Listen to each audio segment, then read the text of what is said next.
Natagpuang nakalutang na sa ilog ang bangkay ng 9 na taong gulang na batang lalaki, isang araw matapos itong maiulat na nawawala matapos mahulog sa Lasang River sa barangay JP Laurel, Panabo City sa Davao del Norte.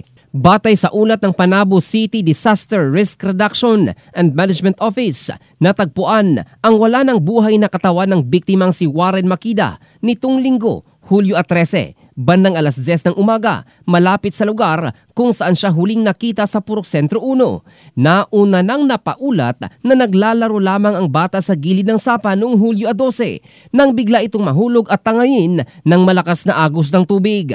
Agad nagsagawa ng search and rescue operation ang mga otoridad, ngunit kinailangang ihinto alas 5 ng hapon dahil sa rumaragas ang baha.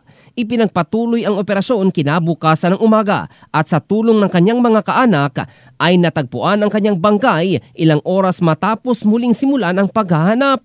Patuloy ang paalala ng mga otoridad sa mga magulang na bantayang maigi ang kanilang mga anak, lalo na sa mga lugar na malapit sa ilog at may panganib ng pagkalunod. In the heart of changing lives, ito si Jofel Candado ng Brigada News Philippines, the Music and News Authority.